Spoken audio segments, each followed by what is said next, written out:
Las dos primeras conferencias llevaron como título Las raíces profundas de la crisis financiera mundial. En Internet dimos a la segunda parte también este título, además de un subtítulo que fue El Estado preso en la trampa de la deuda. La pregunta fue, ¿cómo es posible que casi todos los estados caen en la trampa de la deuda? ¿Y por qué esto es así?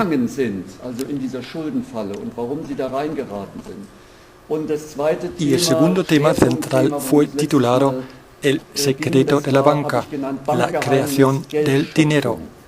En la primera conferencia ya expuse algunos puntos claves sobre el tema, pero como una tercera parte de los presentes hoy por la tarde ni estuvieron en las dos primeras conferencias ni las han visto en Internet, voy a hacer un breve resumen de lo ya expuesto y poner en la pizarra algunos dibujos para una mejor comprensión. Por supuesto, estos dibujos no pueden sustituir todas estas explicaciones más detalladas que di anteriormente. Esta pequeña repetición puede ser también válida para aquellos que están un poco más familiarizados con el tema. A ellos les puede servir para refrescar las ideas expuestas. A continuación, voy a emprender la tarea de exponer el tema central de hoy por la tarde. ¿Qué conclusiones se deberían sacar de la crisis financiera mundial? Y ante todo, ¿cuáles podrían ser las alternativas del sistema monetario existente? ¿Cuáles podrían ser las medidas necesarias para que todo tome otro rumbo?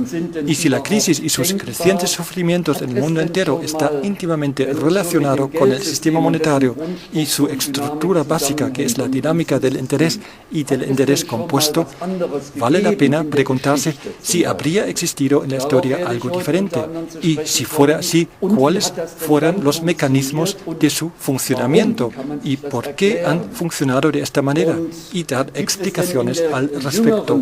¿No hubo en la historia más reciente ejemplos de sistemas monetarios alternativos? ¿Y cómo es la situación en la actualidad?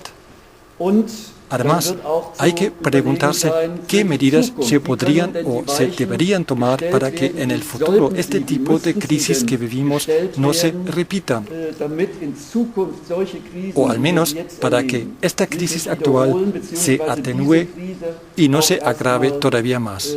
Todo esto será el tema central hoy por la tarde.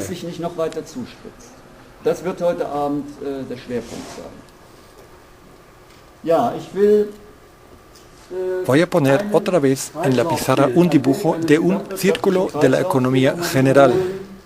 Puse aquí un bloque, el Producto Nacional, es decir, lo que se produce en un año de mercancías y servicios valorado y sumado en precios. Puse también lo que se crea paralelamente, la renta nacional.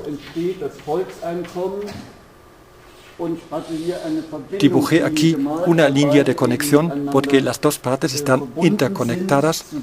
Un lado no puede existir sin el otro, hacen, digamos, pareja. Esto está en forma de mercancías reales y servicios, esto está en forma de dinero y este dinero, estos ingresos pueden ser la fuente de la demanda, una demanda del Producto Nacional. En las economías más desarrolladas, no todos los ingresos se gastan, se usan para bienes de consumo. Lo ilustré así, que esta parte se traslade a este lado que representa ahora la demanda de esta oferta del Producto Nacional. Se queda esta parte que en la economía se llama el ahorro y la pregunta es si aquí esto necesariamente tiene que provocar una caída de la demanda o si este hueco puede ser repuesto. El punto de vista durante mucho tiempo de las ciencias económicas fue que el interés, que sería el interés de ahorro o el interés de crédito,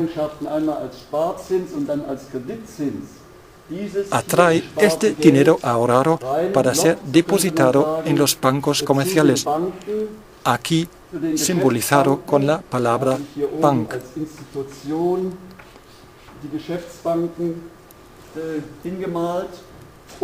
Y estos bancos podrían transmitir este dinero en forma de créditos a aquellos partícipes de la economía que tienen una necesidad crediticia. Por ejemplo, las empresas, porque no pueden financiar inversiones a largo plazo con sus propios medios. Por lo tanto, para esto hacen falta créditos. Pero también hogares particulares que, por ejemplo, quieren construir su propia casa. Ellos tampoco, en muchos casos, pueden realizarlo con sus propios ahorros. Por lo tanto, para estos tipos de inversiones también hacen falta créditos a largo plazo. Y el Estado, del que nos hemos ocupado en la última conferencia con más detalle, necesita de vez en cuando créditos. Ante todo, debería coger créditos a largo plazo para invertir en infraestructuras de todo tipo, etc. Y vimos más detalladamente lo que ocurre si se traspasan aquí los créditos a empresas que financian con este dinero sus inversiones, por ejemplo, comprando bienes de capital, es decir, maquinaria, naves industriales o todo lo que forma parte de este tipo de instalaciones. Otra vez voy a poner aquí la letra C para el consumo. Aquí esto es la demanda del consumo. Aquí esto es la demanda de bienes de capital. Y esto sería el Producto Nacional. Si este ahorro aquí asciende a la misma cantidad que la demanda de los bienes de capital, entonces existiría aquí un equilibrio. Se habla de un equilibrio macroeconómico, es decir, sería al menos un equilibrio respecto a la suma de las cantidades de cada lado entre el Producto Nacional ofertado y la demanda del mismo. El interés parecía tener el efecto de restablecer por sí solo una y otra vez el equilibrio, con la condición de que se deja actuar por sí solo a este mercado de créditos y a sus partícipes, es decir, aquí a aquellas personas con unos ingresos, o mejor dicho, a los inversores de capitales, aquí a los bancos comerciales, aquí a las empresas privadas. Entonces todo se regularía por sí solo para el bien de todos. Puse en la pizarra un dibujo que en estos contextos se usa normalmente. Aquí el euro, aquí el nivel del interés, sin que se diferencia entre el interés de ahorro y el interés de crédito. Y cuando sube el interés, bajaría la demanda de créditos de bienes de capital y otros tipos de créditos. Voy a dibujar aquí la demanda y la oferta subiría por el mayor ahorro. Podría ocurrir por momentos desequilibrios. Lo estoy explicando ahora con muy pocas palabras porque no quiero deducir todo otra vez paso a paso, pero estos desequilibrios se reducirían por sí solos por la mera reacción de los partícipes en el mercado y al final se llegaría de nuevo a un interés de equilibrio. Su efecto sería que el ahorro iguala a la inversión y también que la oferta en su totalidad iguala a la demanda en su totalidad, al menos lo que se refiere a la suma de ambos. Esto da la impresión como si una economía de mercado con decisiones libres para el consumo, con decisiones libres por parte de las empresas o de los bancos, se autorregularía sin ninguna perturbación. Esto fue la buena nueva hace más de 200 años, empezando con Adam Smith y su libro La riqueza de las naciones. Hubo una nueva edición de estas ideas más o menos 100 años más tarde con el así llamado neoclasicismo económico, que fue una teoría económica matematizada. Luego, de nuevo, algo más de 100 años más tarde, hubo otra edición, la tercera, y esto es el neoliberalismo que fue implantado por todo el planeta como teoría económica dominante. Según estas ideas, lo mejor que se podría hacer es que se deje actuar libremente a los mercados. Los economistas comprimieron estas ideas en un concepto diciendo que esto da como resultado la alocación óptima de los recursos. Esto ya no parece tan fácil. Expliqué en las últimas conferencias que se usan en muchos ámbitos, especialmente en los contextos económicos, jergas crípticas. No hace falta expresarlo de forma tan complicada. Yo lo intento recurriendo también a dibujos propios, hacerlo comprensible de otra manera. Había presentado mi tesis que dice que una de las raíces más profundas de la crisis financiera mundial se encuentra en la estructura y dinámica del sistema de interés. Me referí a ideas y conocimientos de Silvio Gesell que él ya había formulado al principio del siglo XX. Los quiero exponer otra vez aquí mediante este dibujo y de forma muy comprimida.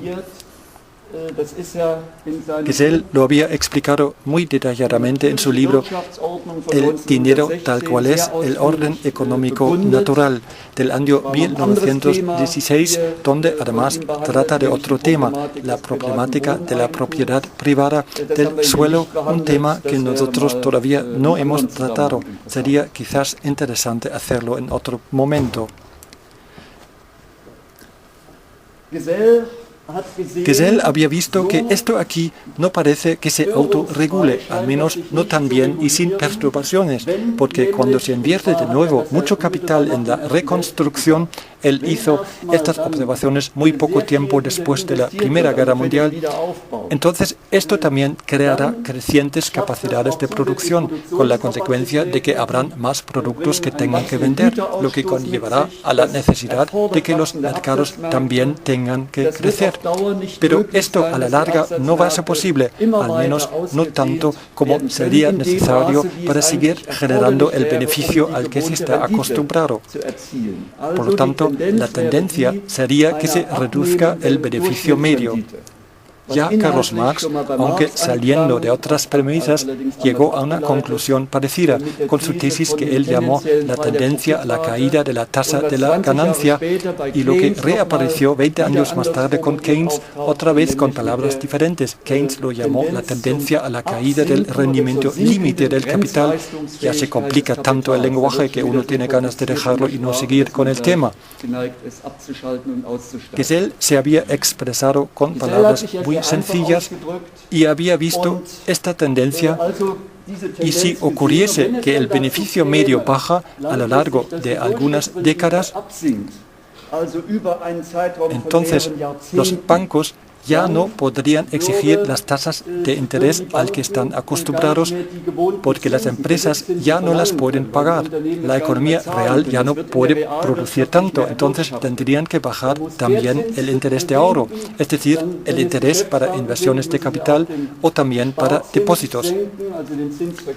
Se pensó durante mucho tiempo, por ejemplo, como lo refleja la teoría neoclásica, que esta situación tendría como consecuencia que se ahorrase menos por esta tasa de interés tan baja, pero de forma compensatoria se aumentaría la demanda del consumo. Por lo tanto, existiría por este otro lado una demanda mayor, y esto hace que en total habrá una demanda suficiente. Se mire por donde se mire, teniendo esta visión del mundo, el mundo es entero, intacto y perfecto, y los teóricos de la economía se habían aferrado durante largo tiempo a este concepto del mundo, mientras el colapso económico ya se expandía en los años 20 del siglo pasado, 1923 la hiperinflación en Alemania, 1929 el cambio drástico hacia una deflación, ambos acontecimientos tremendas catástrofes económicas y sociales que jugaban un papel esencial en el hecho de que el fascismo en Alemania se convirtió en un movimiento de masas y pudo conquistar el poder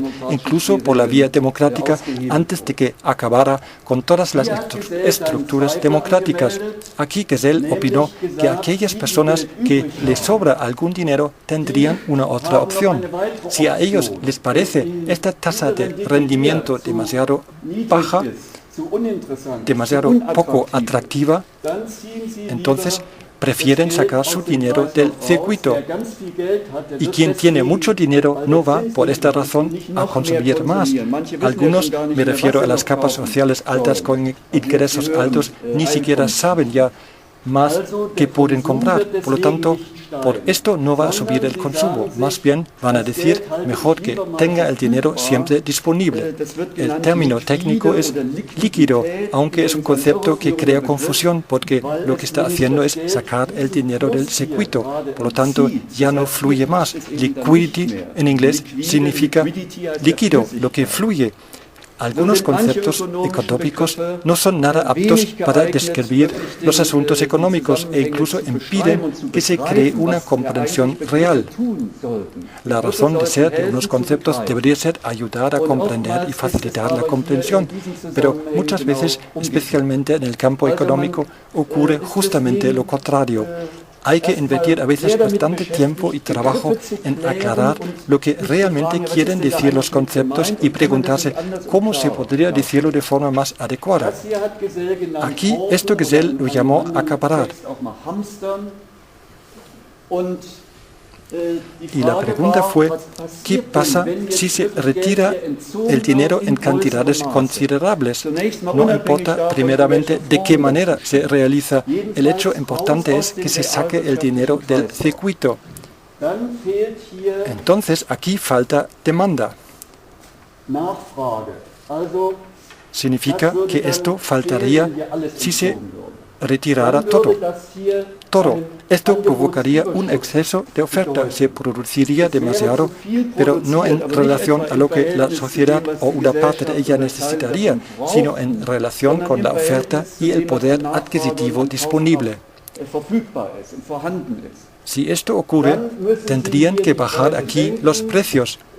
Y lo habíamos visto antes más en detalle, la consecuencia es que los beneficios medios bajen también. Los costes, por determinadas razones, no se pueden bajar de la misma manera igual de rápido. Por consiguiente, las empresas en no tanto tiempo se hundirían.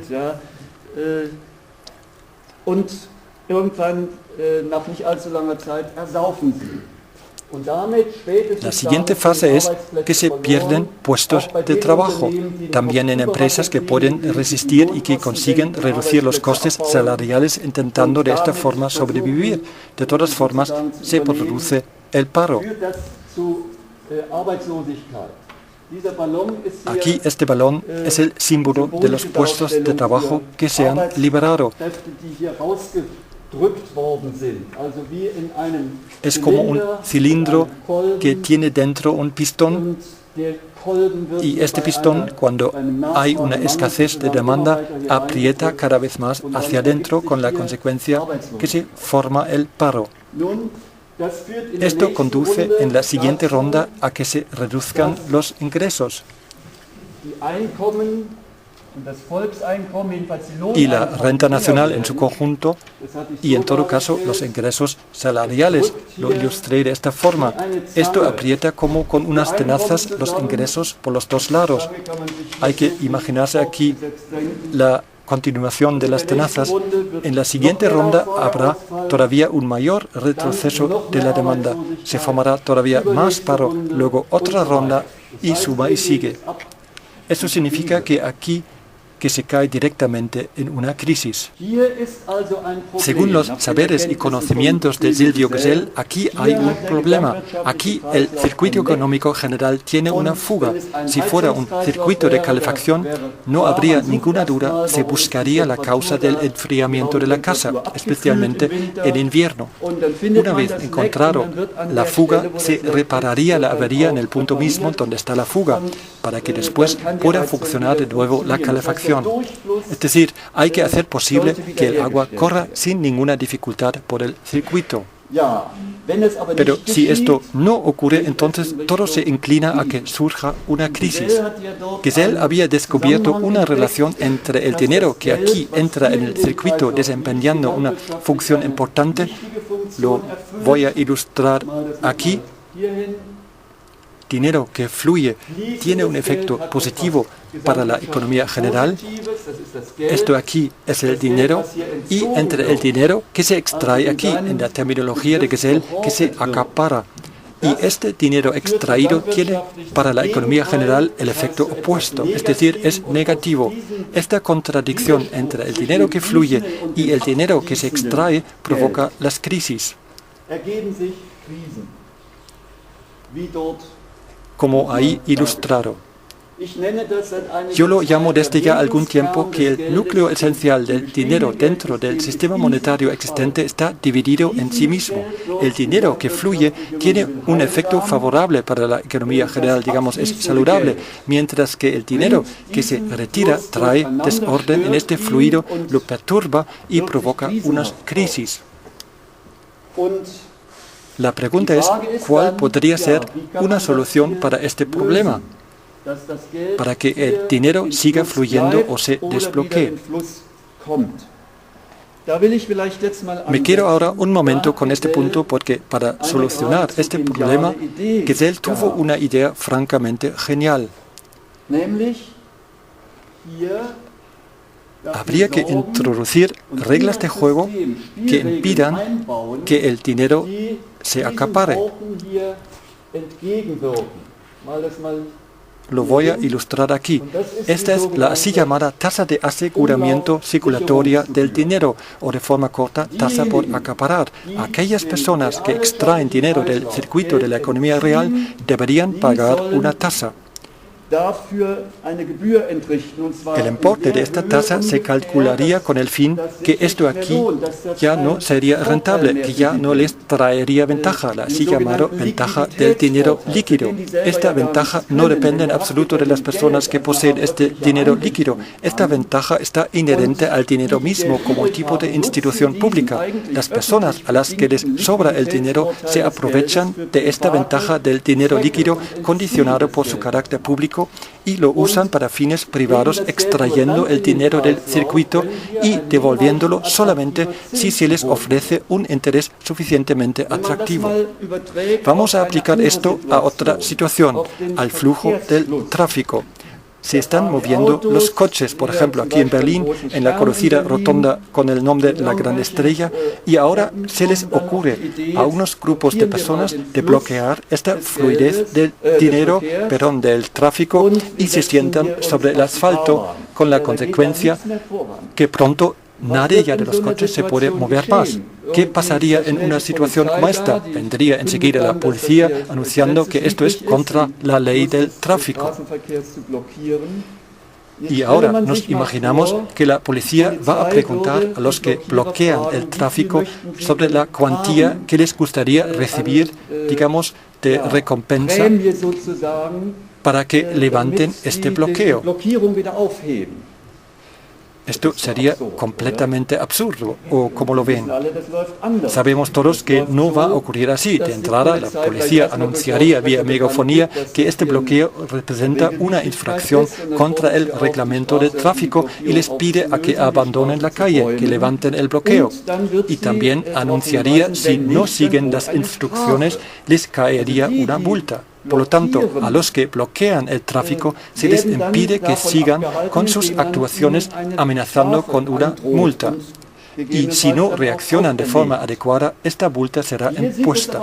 Pero aquí no se procede de manera igual. Los que extraen el dinero del flujo en la economía real se encuentran en una situación privilegiada y tienen, para decirlo así, cogida la sartén por el mango y van a decir: no merece la pena que suelte mi dinero por este interés tan ridículo. ¿Cuánto estáis dispuestos a pagar de interés? Y solo en caso de que esté lo suficientemente atractivo, lo suficientemente alto, entonces quizás están dispuestos a levantar este bloqueo del flujo de dinero. Por lo tanto, se les recompensa. Además, pueden incluso exigir esta recompensa para que dejen de provocar un bloqueo. ¿No es un poco raro todo esto? Al menos en otros contextos se sorprendería uno o se podría quedar atónito. Pero así es como funciona el sistema monetario existente. Y parece lo más normal del mundo que es así.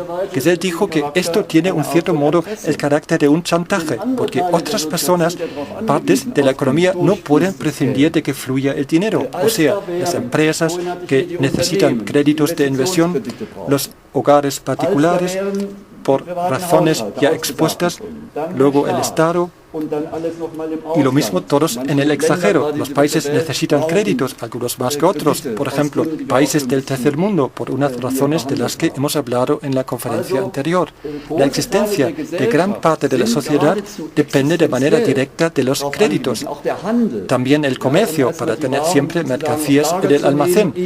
Antes de que se vendan, habría que adelantar fondos para financiar todo este proceso. Hace falta créditos transitorios para este periodo de tiempo. Sin créditos, muchos no podrían llevar a cabo su tarea. Estarían amenazados por su existencia.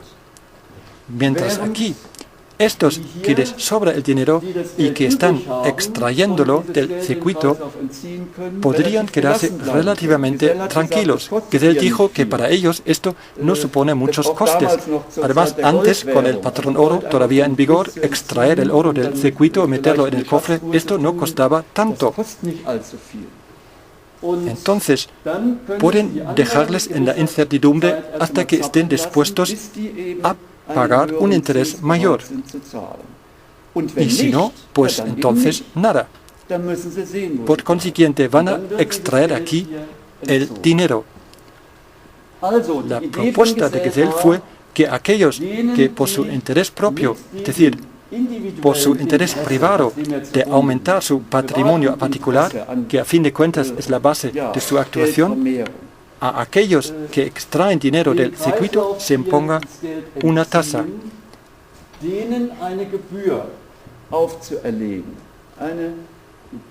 Una tasa que tiene como fin conseguir que corra de nuevo el dinero por el circuito, o mejor todavía, que no haya impedimentos de flujo en ningún momento, puesto que las personas con patrimonios líquidos evitarían pagar esta tasa.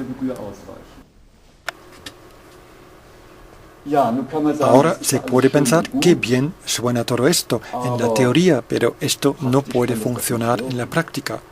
Lo interesante es, y esto va a ser nuestro primer ejemplo hoy por la tarde, que sí hay ejemplos en la historia más reciente y también en la historia más remota donde existía un dinero con una tasa de estas características. Lo introdujeron en tiempos muy dramáticos, con paro en masa. Me refiero al ejemplo de Austria durante la crisis mundial de los años 30 del siglo pasado. No lo introdujeron a nivel nacional, sino primeramente a nivel regional. 1929 hubo el crash bursátil en Nueva York, a continuación la bancarrota de muchos bancos en los Estados Unidos. Esta crisis se expandió y llegó a Europa por razones de las que estábamos hablando la última vez y golpeó fuertemente la economía de Alemania y Austria. Y ya no se sabía cómo salir de esta crisis. Ninguna medida tuvo un efecto paliativo. El paro y la quiebra de las empresas conducían a un déficit en la recaudación de impuestos en la hacienda pública. Los ingresos fiscales del Estado se fueron a pique.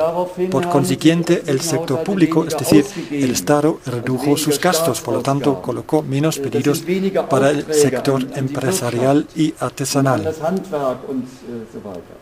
Fue como una reacción en cadena, con el resultado que la situación se agravó cada vez más. Cuando parecía que ninguna medida ya podía cambiar el rumbo y cuando la crisis se agudizó sin parar en todas partes, hubo un alcalde en Austria, en la ciudad de Wörgl, el alcalde Michael Unterguggenberger, que se había encontrado con los escritos y las ideas de Silvio Gesell y los estudió. Después tuvo que haber pensado, ¿cuándo, si no ahora?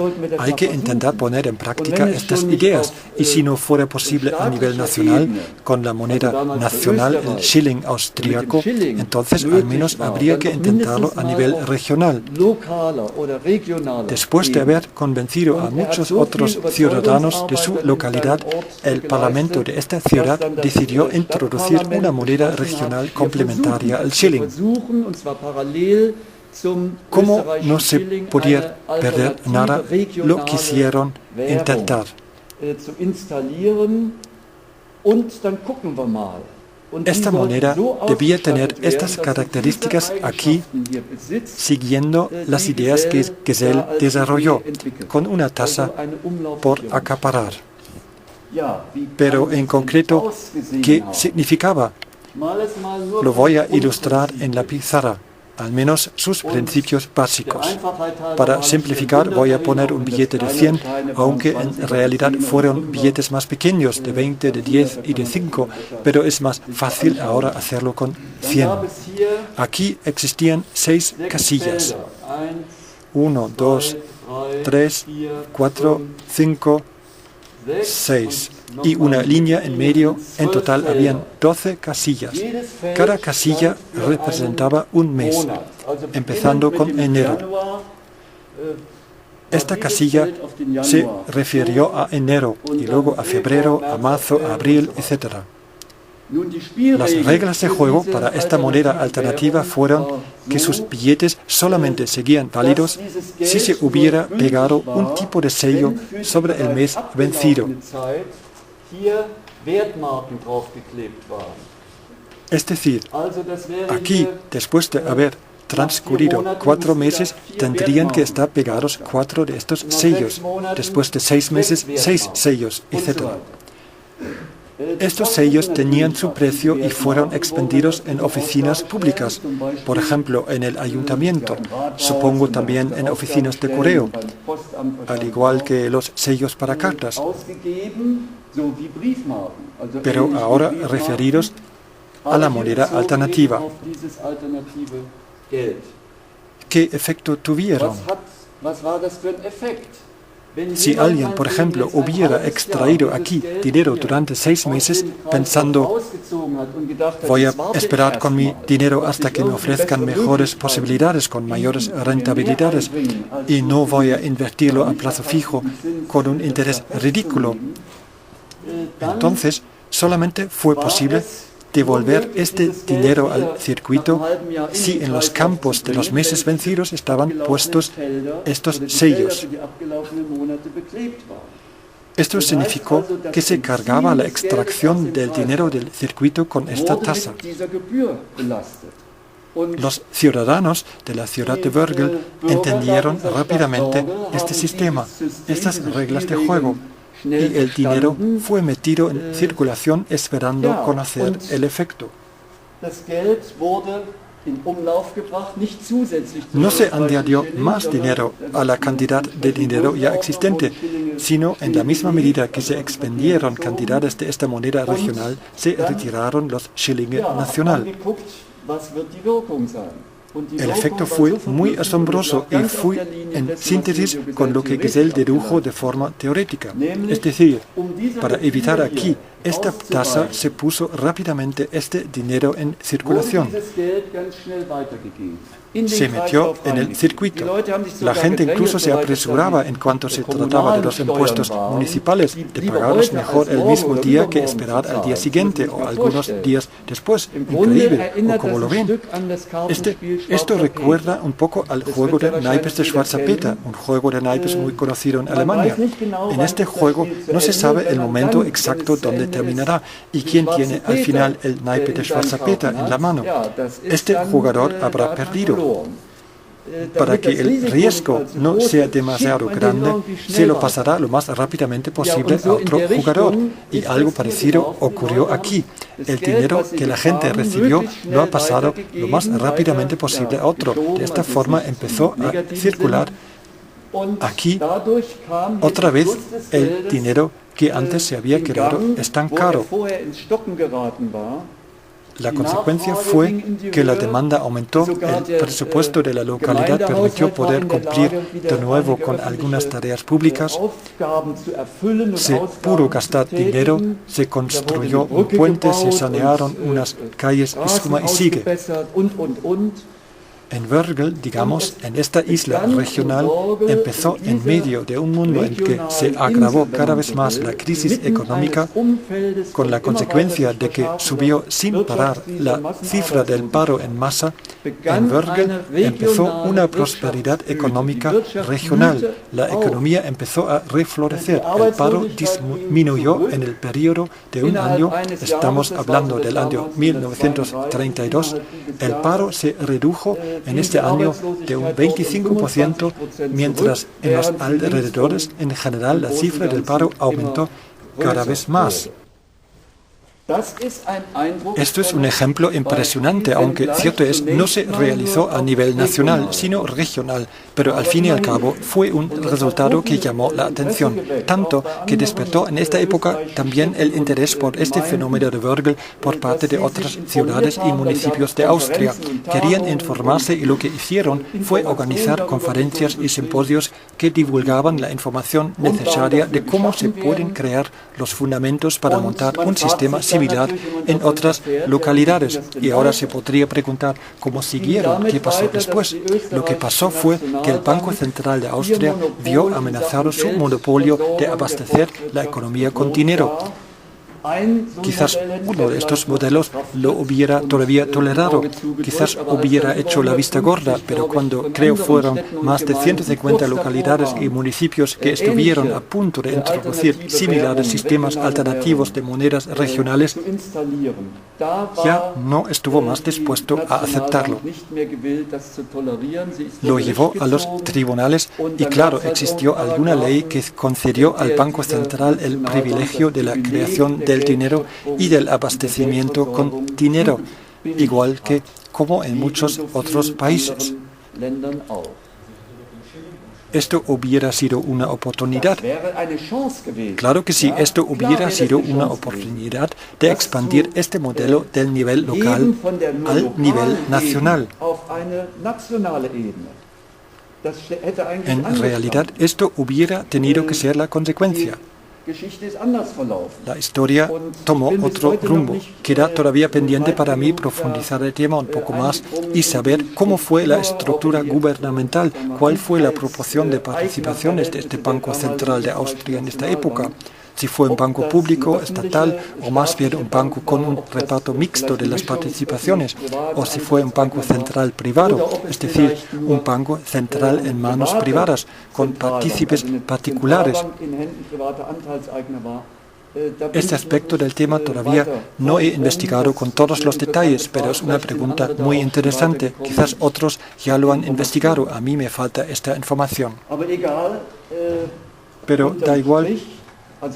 Lo que, claro, no da igual si fue público o privado, pero lo que de momento aquí importa es el hecho de que lo parasen. Y no lo pararon porque no había funcionado, porque querían proteger a algunos ciudadanos a los que han engañado con historias de dinero falso.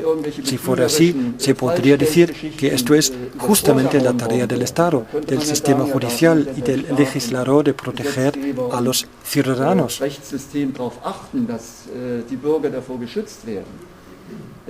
No, esto no fue la causa, fue demasiado exitoso, tan exitoso que creó escuela, estaba a punto de expandirse de forma considerable.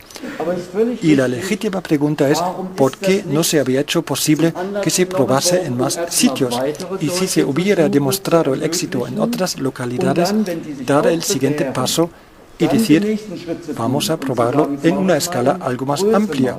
No hace falta que sea de golpe todo el país, pero se podría hacerlo perfectamente en Tirol o en Kärnten, etc. Es decir, empezar en primer lugar en una autonomía. Pero no pudo ser. Lo interesante es, quizás, que no solamente despertó gran interés en Austria, que no solamente gente desde el país mismo se desplazó a Wörgl para informarse, sino gente vino también desde el extranjero, en parte desde países bastante lejanos. Por ejemplo, el señor Irving Fisher, que es un mundialmente conocido teórico del dinero. Aquellos que han hecho la carrera de económicas le van a asociar con la ecuación de Fisher o con la teoría cuantitativa del dinero. Es decir, este señor está presente en los libros de curso de estas carreras, pero lo que no está en los libros de curso es el hecho de que Irving Fisher había demostrado gran interés en este, digamos, experimento piloto y mandó uno de sus asistentes a Vögel para que lo viera sobre el terreno. Ambos escribieron, a raíz de esta experiencia, un libro sobre este proyecto de Vögel. Y Irving Fisher, voy a escribir su nombre en la pizarra. Y Irving Fisher promovió luego activamente estas ideas en los Estados Unidos, con el fin de que se crearan y se instalaran similares sistemas monetarios a nivel regional.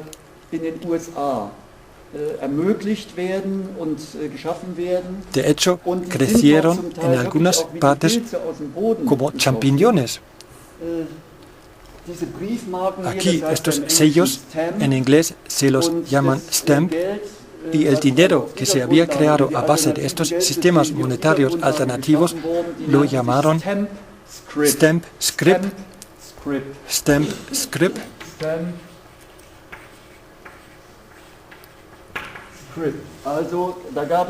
Hubo un Stamp Script Movement, hubo todo un movimiento de sistemas monetarios regionales. Lo llamaríamos hoy en día Regio-Bewegung, movimiento de dinero regional. Muchos de estos sistemas tenían integrado este elemento, la tasa por acaparar, para primero mantener el dinero en circulación, que no se estanque, y además, segundo, conseguir que se quede en la región. Este dinero es válido solamente en una región delimitada. Se podría decir, ¿pero qué es esto? Con este dinero no se puede comprar viajes a países lejanos y no se puede comprar productos que vienen de lejos. Este dinero no está tan líquido. El grado de liquidez es mucho menor, por lo tanto no se puede usar universalmente hoy en día en todos los lugares del mundo, es decir, globalmente.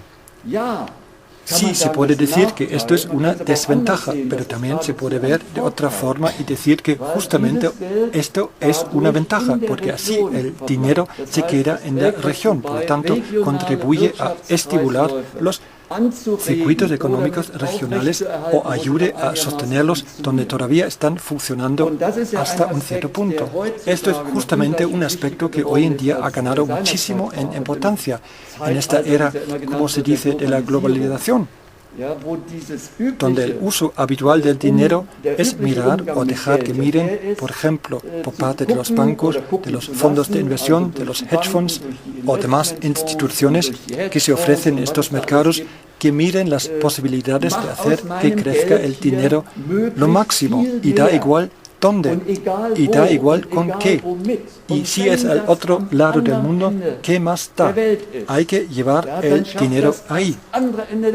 El inversor dice, yo quiero obtener un rendimiento máximo, que me paguen un interés lo más alto posible. Y si en algún lugar del mundo existen circunstancias favorables en este sentido, por los costes de producción menores, por un nivel salarial menor, por el menor nivel de la protección del medio ambiente y más cosas parecidas, entonces el dinero se va ahí. Es decir, el dinero se va ahí donde se ha rascado, llevando a cabo la doctrina neoliberal, todas las membranas que se crearon alrededor de los países o espacios económicos, donde existe el mayor saqueo ambiental y el mayor saqueo social. Así se puede resumir. Y las consecuencias son desastrosas. Esto significa también que el dinero se va, en nuestro contexto, de las regiones, con el efecto que las estructuras económicas dentro de estas regiones ya no tienen ninguna posibilidad de prosperar. En cambio, una moneda regional que esté dotada con esta tasa por acaparar, para que el dinero se mantenga ante todo en circulación y que tenga además como efecto que esta circulación del dinero se quede en la región, un sistema con estas características puede contribuir a estimular los circuitos económicos regionales, a sostenerlos y ayudar a que se desarrollen. Esto tiene una gran importancia, al menos como algo complementario al sistema monetario existente. Algunos lo ven hoy en día bajo este punto de vista de un complemento, como en la medicina, donde existe la medicina convencional y luego existe también un gran abanico de tratamientos alternativos. A veces ya se habla de medicina complementaria, por lo tanto, que complementa. Hablando de esta forma, implica que no se quiere cuestionar la medicina oficial, sino el objetivo es complementar.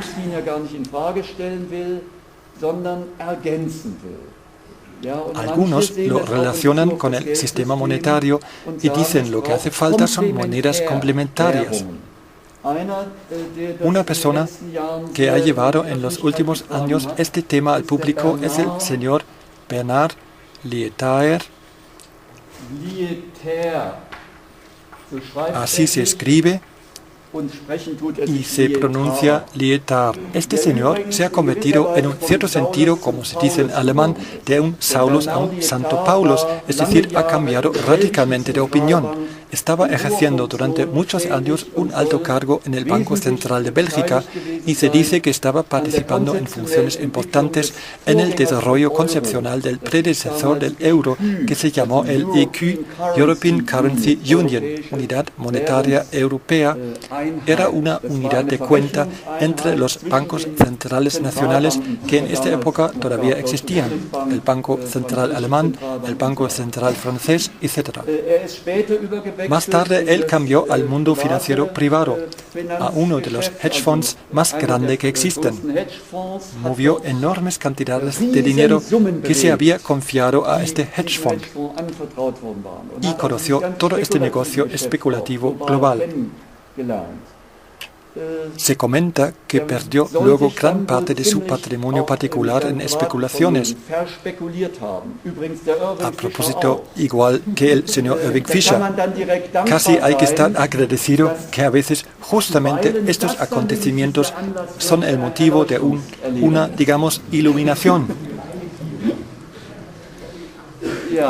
Bueno, además, el señor Bernard Lietaer fue preguntado por la catedrática Margaret Kennedy si una vez se había ocupado algo más intensamente con la problemática del sistema del interés y con la problemática del sistema monetario en general. Él respondió: hombre, vaya pregunta que me haces a mí. Estuve en el Banco Central trabajando en el mundo financiero y cierto, conocía muy bien este mundo, hasta el más mínimo detalle. Pero la señora Kennedy siguió insistiendo, de la misma manera como lo hizo conmigo hace aproximadamente 20 años. A mí me hizo preguntas similares, aunque nunca estuve trabajando en el Banco Central o en un hedge fund. Era catedrático de economía, pero de alguna manera con la problemática del interés tampoco me había ocupado. Lo mismo ocurrió con el señor Bernard Lietaer. Empezó a indagar, leyó los libros de Xavier Gesell y escritos y revistas que tuvieron algo que ver con estas ideas.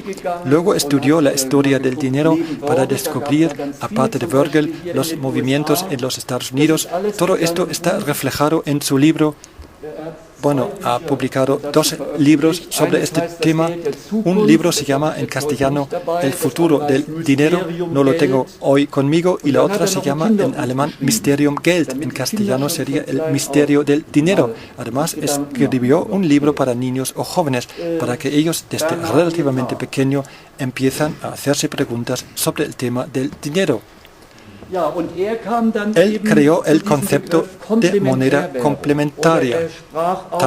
También habló de yin y yang, que conocemos más bien de la medicina alternativa, de la medicina tradicional china o de la visión del mundo del taoísmo. Yin y yang, fuerzas aparentemente opuestas que al mismo tiempo forman una unidad. Nosotros, los occidentales, vivimos más bien en oposiciones. Para el pensamiento oriental no son oposiciones, sino es la unidad de los opuestos. Según esta idea, todo posee un complemento del que depende para su existencia y que a su vez existe dentro de él mismo, intentando resumir así toda esta filosofía en pocas palabras. Este punto de vista de yin y yang Lyotard lo ha transferido a sistemas monetarios. El sistema monetario existente con el interés sería un sistema que ejerce una presión sobre los deudores y que la sienten por el endeudamiento y por la amenaza de que puedan perder la propiedad. Esto sería más bien el principio de Young. Esta tendencia, esta forma de funcionar con presión, sería más bien patriarcal. En cambio, habría otros principios también en el campo del dinero que piden y apoyan formas más bien cooperativas, abiertas, más fáciles de abarcar y suma y sigue. Bernard Lyotard ha desarrollado este concepto de yin y yang muy extensamente y lo ha aplicado a diferentes monedas. Llega a la conclusión que estas monedas alternativas regionales tendrían más bien el carácter de yin y que tendrían su razón de ser como complemento útil e importante para las monedas yang, que trabajan con esta presión, con la competitividad y el interés, etc.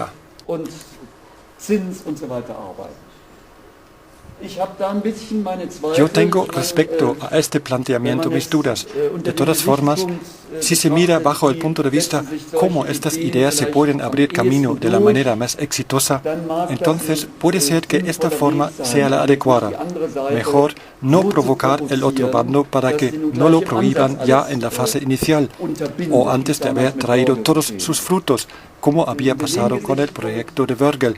Bajo este punto de vista se podría decir, vale, bien, pero para mí la problemática del sistema de interés, que fue entre otros el tema en las dos conferencias anteriores, esta problemática no se neutraliza o se pierde por el hecho de que se introduzca de forma complementaria al lado de la otra moneda una, o si uno quiere, una cierta cantidad de monedas regionales.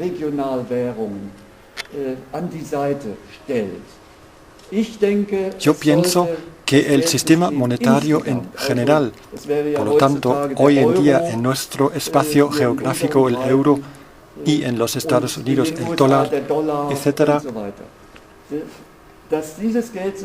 necesita algo como esto, porque no se va a reducir la problemática del interés poniendo monedas regionales aquí y allá al lado de la otra moneda, aunque no quiero cuestionar en absoluto la importancia de estas monedas regionales.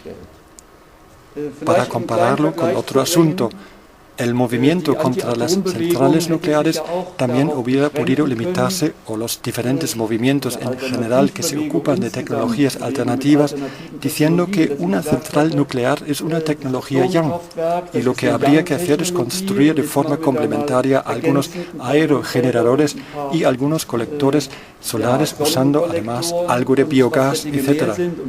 Con todo esto no se puede prevenir de ninguna manera el riesgo ni pretender que desaparezca el peligro inherente de la tecnología nuclear. Lo que se refiere al movimiento antinuclear no cedió a sus reivindicaciones y ha conseguido, al menos en Alemania, que se decidiera por el momento abandonar este tipo de producción energética, pero a ver si realmente se va a llevar a cabo, porque esta decisión ya se pone de nuevo seriamente en duda. Lo que se está oyendo últimamente es que la tecnología nuclear y las centrales nucleares y la electricidad generada por esta tecnología de repente son favorables para el clima. Ya no se sabe si llorar, reírse o qué hacer. Pero esto sería otro tema. Pero para seguir con esta comparación, referido al sistema monetario, se debería fomentar las monedas regionales. Se han creado nuevas iniciativas de este tipo, también en Alemania, Austria y Suiza, también en otras partes del mundo. Se puede hablar ya de un verdadero movimiento. Por ejemplo, en Alemania del Sur, la moneda a la que se ha dado el nombre de Chiemgau para la región del Chiemgau, y en Múnich, el Münchner Regio, y en Bremen, el Roland, luego el Vollmettaler y muchas más. No tengo siempre la última información de las tendencias más recientes. Hace algún tiempo eran más o menos 25 o 30 de estas monedas regionales inspirados en menor o mayor grado en el proyecto modélico de Vögel. Por supuesto, este movimiento se puede expandir más. Naturalmente, cuanto más el sistema monetario existente o incluso el sistema monetario y financiero internacional cae con tanta gravedad en la crisis y todavía no sabemos a dónde nos llevará todo esto, más importante es que no nos quedamos completamente desamparados y meramente a merced de los acontecimientos y de lo que esto supone posiblemente de sufrimientos para la sociedad, sino para compararlo con el hundimiento del Titanic, construir a tiempo suficientes botes salvavidas y probarlos. ¿Cómo meter en el agua un bote salvavidas? ¿Cómo se sube? ¿Cómo se cambia? Esto es, en todo caso, más sensato que quedarse hasta el último minuto en el Titanic que está hundiéndose y organizar una fiesta detrás de la otra y luego, al final, ahogarse. Habría que hacerlo, ya solo por esta razón, en una situación de alerta roja, donde hoy en día ya se perfilan los malos augurios, pero todo esto puede ir a peor. Por eso es tan importante empezar y ganar experiencia en un marco más pequeño. No quedarse solamente con la teoría, sino ponerlo en práctica, para que esto es posible hacerlo de otra forma. Entonces, posiblemente se derrumbarán las grandes estructuras. Esto es algo que conocí de otros procesos, de los procesos vivos. Algunos conocen quizás mi trabajo sobre la energía vital y sobre las investigaciones de la energía vital de Wilhelm Reich. A un organismo que se ha convertido en algo demasiado rígido y móvil. A este organismo vivo se le deshace en ocasiones su tejido celular y en su lugar se forman partículas minúsculas. Este hecho no se ha comentado mucho en la medicina oficial ni en el público, pero está comprobado. Es una base de trabajo sólido. Y de estas partículas minúsculas, es decir, de esta descomposición de estructuras grandes, se forma y se concentra nueva energía vital, y la vida se organiza nuevamente, esta vez a un nivel descentralizado. Este fenómeno, me parece, se puede aplicar a los organismos sociales.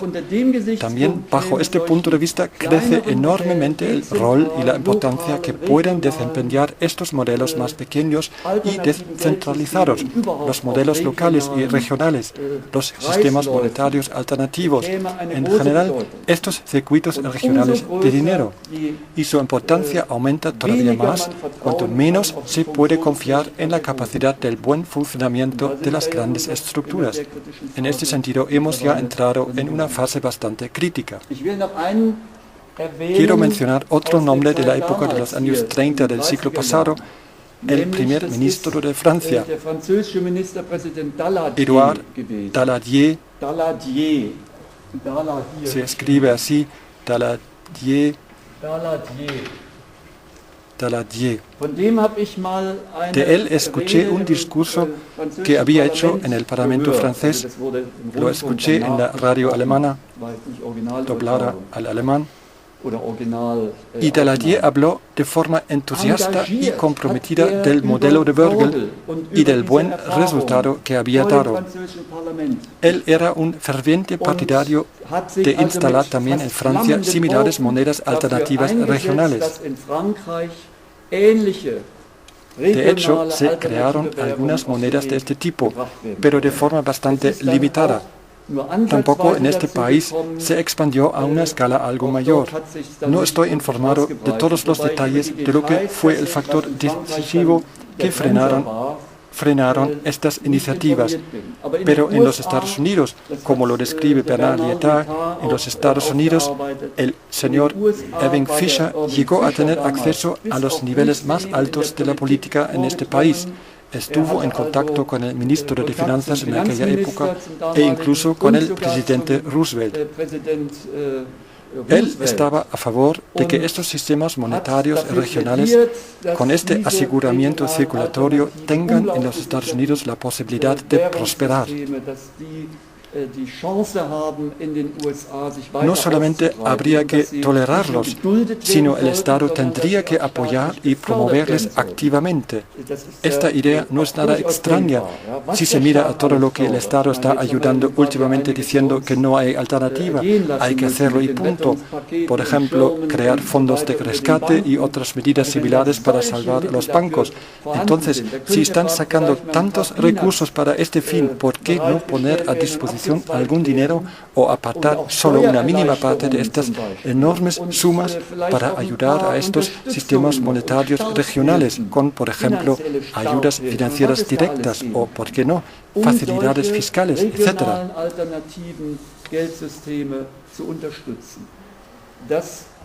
Esto es al mismo tiempo un llamamiento a los responsables de hoy en día en la política, a nivel de municipios, a nivel de autonomía o a nivel nacional, de crear para esto las bases en Alemania y por supuesto también en otros países, para que tengan estos sistemas monetarios alternativos la posibilidad de persistir.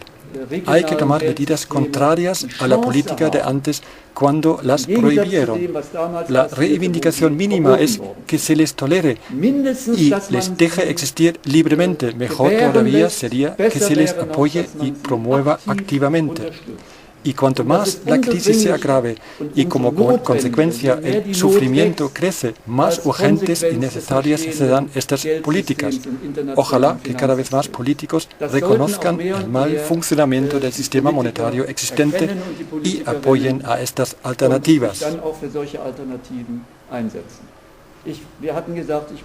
Decidimos que no haya interrupciones. Las preguntas, por favor, después de la conferencia.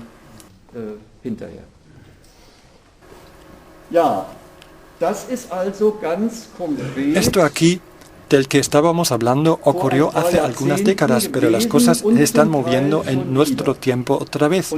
Para los que se interesan por este tema, existen ya bastantes publicaciones, también de Bernard Lietaer y Margaret Kennedy, sobre monedas regionales. Además, en Internet, una de las muchas páginas web es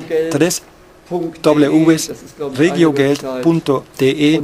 Hay que meter algunas palabras claves en el buscador y ya salen un montón de links. Hoy en día ya no hay escasez de fuentes para conseguir unas informaciones que tratan este asunto. Yo mismo, sin saberlo, fui el iniciador o la persona que dio las ideas necesarias para que se hubiera podido crear una moneda regional, la moneda Oberländer, que se creó en el pueblo de Wolfratshausen. A propósito, el presidente del Land de Baviera, el señor Edmund Stoiber, no tiene nada que ver con esto, aunque tenga ahí su domicilio. No, fue un antiguo estudiante de la Universidad Técnica de Berlín que después de décadas se reencontró conmigo en algún lugar en Múnich donde yo había dado una conferencia sobre este tema. Él me invitó a Wolfratshausen, donde había un pequeño círculo de personas interesadas y comprometidas, y de esta reunión surgió aquella moneda regional sin que yo me hubiera involucrado de alguna forma más. Di solamente la idea que estas personas habían recogido y luego puesto en práctica. Todo esto se convirtió más tarde en la moneda regional de Múnich, el Münchner Regio. Por lo tanto, a veces la semilla trae buenos frutos donde uno no tiene la más mínima sospecha que pudiese ocurrir. Como ya saben, yo tengo un apellido bastante marcado, Senf, en castellano mostaza, con el que durante muchos años no podía hacerme muchos amigos, pero entre tanto sí, es posible, porque si lo miro desde el punto de vista de una semilla de mostaza, y no es así que hay en la Biblia una parábola de San Mateo sobre la semilla de mostaza. Jesús dice en la parábola que cuando esta semilla se siembra, a veces cae en tierra fértil y a veces no, pero donde cae en tierra fértil la semilla trae frutos. Por supuesto, puede tardar algún tiempo, no hay que ponerse impaciente y exigir que la solución perfecta hubiera sido implantada en el mejor de los casos, incluso ayer. Todo necesita su tiempo. Hace falta paciencia, pero también, digamos, una cierta constancia y un seguimiento activo y perseverante de determinados temas hasta que salgan finalmente los frutos. Esta esperanza nunca me ha abandonado y lo que está pasando en estas semanas en realidad solo me confirma que lo que he hecho de no haber tirado hace tiempo ya la toalla fue lo correcto.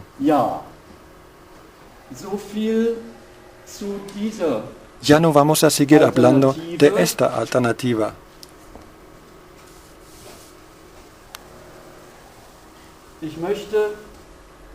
Les quiero hablar hasta la pausa de cuánto tiempo tenemos todavía. Más de un cuarto de hora, 20 minutos. Hay que mirar también lo que queda de la cinta de vídeo. Esto es lo que manda. Es ahora el patrón supremo, no un euro o un dólar, no una cinta de vídeo. Quiero hasta la pausa hablar de un ejemplo histórico, es decir, hablar de una época hace ya algunos siglos y de algo que también para mí fue desconocido durante muchos años. Tiene que ver con el así llamado blühende Hochmittelalter, en castellano sería la Edad Media próspera y floreciente, entre aproximadamente los años 1150 hasta 1350.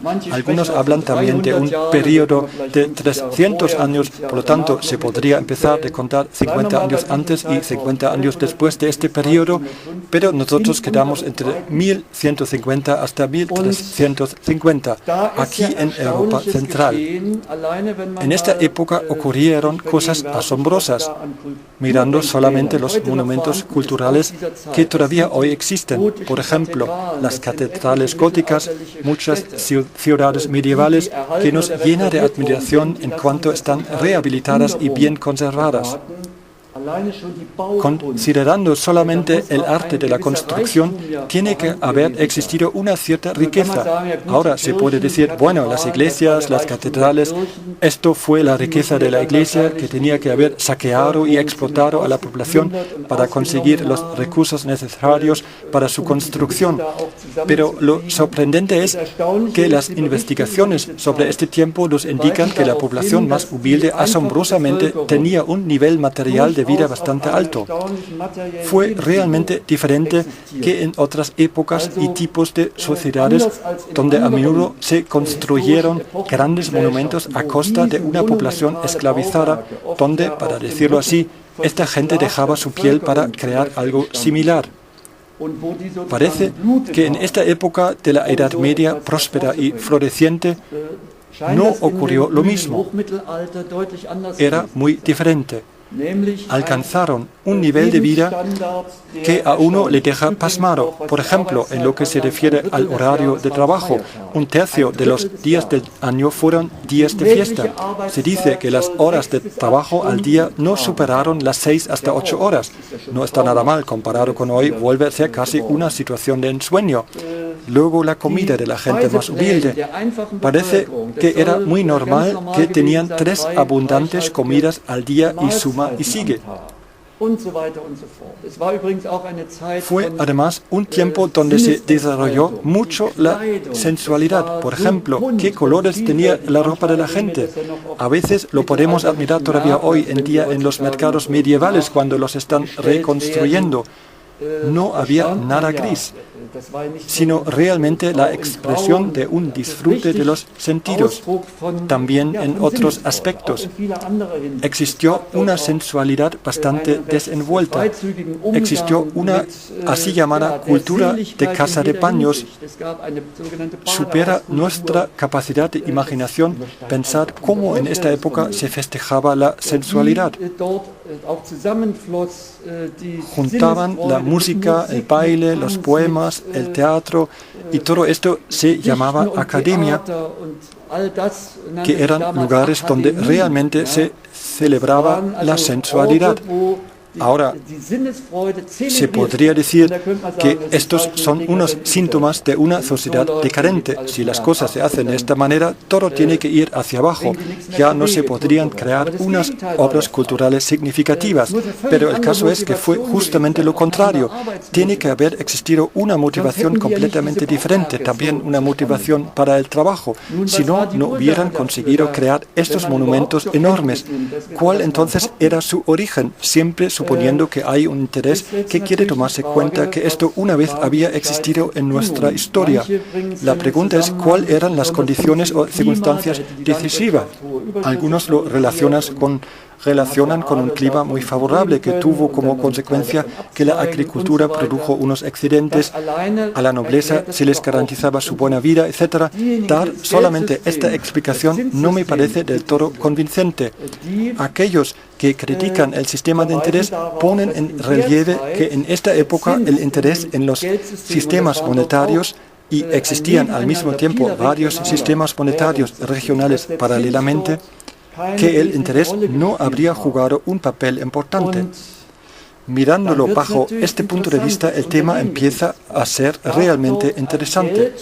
Hubo un dinero con el que no merecía la pena en absoluto y con el que tampoco a nadie se le ocurría acaparar.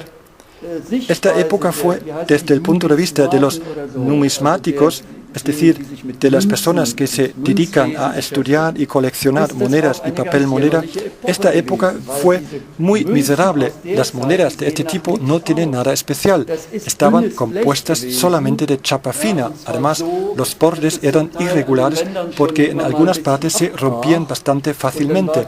La acuñación era ligera y solamente por un lado. El relieve de la cara de la moneda dejaba en la cruz una abolladura.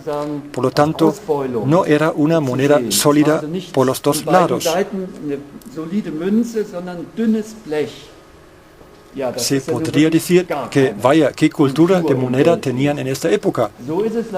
Así fue la opinión durante mucho tiempo. Y lo interesante es que la gente que se basa en sus argumentos en las ideas de Silvio Gesell, aunque Gesell mismo ya se había dado cuenta, estas personas se han preguntado qué efecto tenía el dinero para la economía en su conjunto, si no merecía la pena en absoluto acapararlo.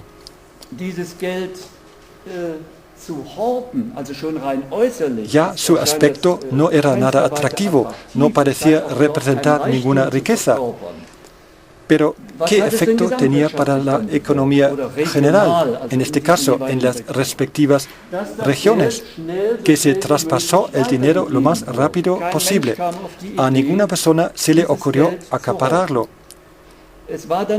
Este dinero tenía otra característica, pero esto lo voy a exponer detalladamente después de la pausa para evitar que la grabación de vídeo interrumpa justamente en el momento más interesante. Este dinero tenía algo incorporado que en su resultado equivalía al aseguramiento circulatorio. La institución con derecho de acuñación que metió este dinero, estas monedas en circulación, las había retirado en determinados momentos y por diferentes motivos. Fue como una campaña de retirada. Lo conocemos también hoy en día. Ocurre a veces con los coches. Cuando se ha construido una pieza defectuosa, piden los coches para que vuelvan a los talleres. Aquí se pidió la devolución del dinero por parte del emisor de las monedas. Estos eran las instituciones autorizadas de acuñar las monedas y sus respectivos despachos de entrega y emisión. Después, estas monedas fueron fundidas y luego nuevamente acuñadas, por ejemplo, con un nuevo retrato. Lo importante fue que al final del proceso las monedas tuvieron otro aspecto. Finalmente se las introdujo otra vez en circulación. A partir de esta fecha límite, ya no estaba más en vigor la antigua moneda. Si se hubiera acaparado este dinero más allá de la fecha límite durante años o incluso décadas, sin darse cuenta que entre tanto el dinero ya no era válido, entonces lo hubiera perdido. Otra característica clave en este sistema monetario fue que no se conocía de antemano la fecha de la retirada o el plazo que se dio para la devolución, sino fue una medida sorpresa. Podía ocurrir cualquier día. Esto es algo parecido como en el juego de naipes del Schwarzer Peter, que es muy conocido en Alemania. En cualquier momento puede terminar la partida, entonces alguien se queda con el naipe del Schwarzer Peter y aquí se queda uno con las monedas acaparadas, estas monedas tan quebradizas. Por eso se llamaba dinero Bracteaten. Bracteaten monedas finas de metal que podrían romperse. Si uno quería evitar quedarse al final con el naipe del Schwarzer Peter en la mano, se pasaba rápidamente al otro.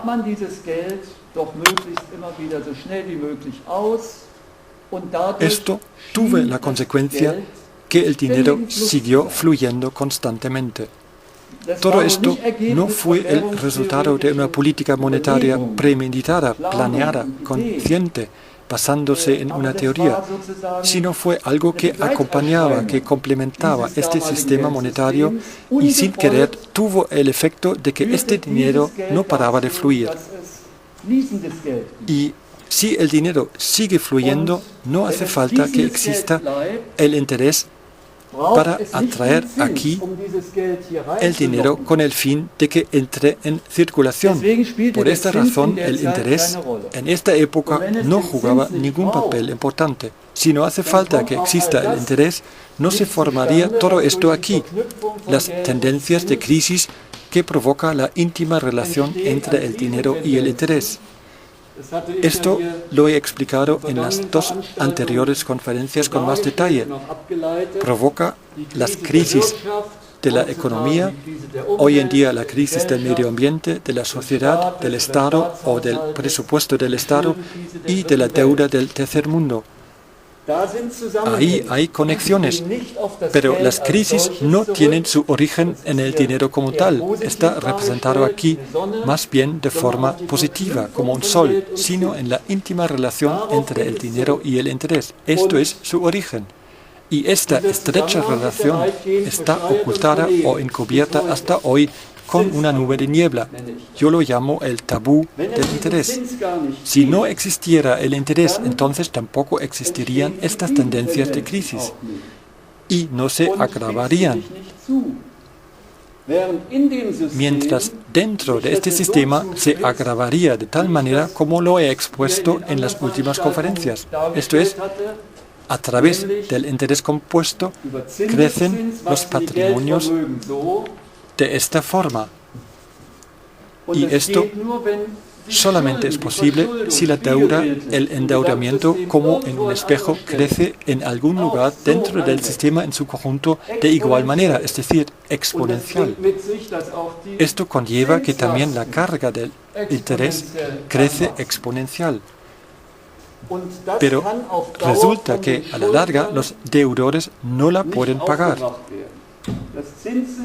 El sistema de interés tiene incorporada la tendencia que a lo largo de algunas décadas cada vez más deudores tienen que quebrar.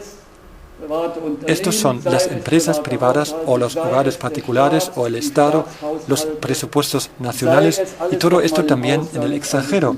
Por ejemplo, hoy en día el tercer mundo. Esto forma parte del sistema del interés, esta dinámica. Esto conduce a una situación donde los patrimonios y las deudas que se han separado una de la otra de manera cada vez más acelerada tienen que devaluarse, como sea, de una forma o de otra. Esto lo he representado así.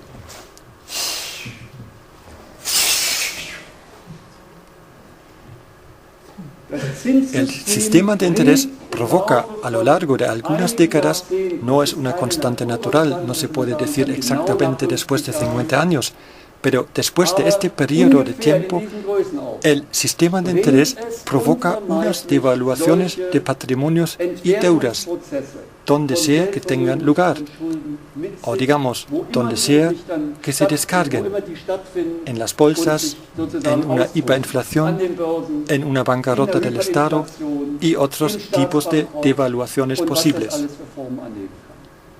Entonces se intentará quizás retrasar la deuda. Esto es posible a través de las guerras. En una guerra el Estado de repente se tendría que endeudar de golpe aún mucho más. Después se tendrá al menos el motivo para la reconstrucción. En el fondo, todo esto es la locura total. Si hay algo de verdad en esta argumentación, entonces se entiende mejor relacionándolo con el sistema de interés, que después de un tiempo de auge coyuntural y de prosperidad, como en Alemania con el así llamado milagro económico en los años 50 y 60, después de una fase así, las crisis se agudizarán cada vez más, no solamente en algunos países en concreto o aislados, sino como lo vivimos ahora, por todo el planeta, donde el sistema se ha universalizado cada vez más. En cambio, sin el interés, no hacía falta que ocurra esto. No habrán estas tendencias. Por lo tanto, solamente entonces sería posible que existan periodos de larga duración de prosperidad económica y luego también de un florecimiento cultural. Desde el punto de vista teórico, esto es al menos plausible y corresponde a las experiencias históricas en esta Edad Media próspera y floreciente. Cuando este sistema monetario fue sustituido y se volvió a las monedas sólidas de oro y plata, creció también la atracción de acapararlas y soltarlas solamente por un interés suficientemente atractivo. A partir de este momento ya empezaron de nuevo las crisis económicas. De esta manera explican algunos de los que critican el sistema monetario y el sistema del interés el hecho de que cayera desde las cimas florecientes de una Edad Media próspera hacia unos tiempos oscuros, que se tilda en general con el nombre de la Edad Media Oscura. Pero este término no es correcto en absoluto. Se debería decir mejor el comienzo oscuro de la Edad Moderna, el comienzo oscuro de la Edad Moderna, con miseria, pobreza, con crisis económicas, con hambre. Esto es el cultivo donde se expanden mucho más rápido las enfermedades porque la gente ya está debilitada y no tiene tantas defensas.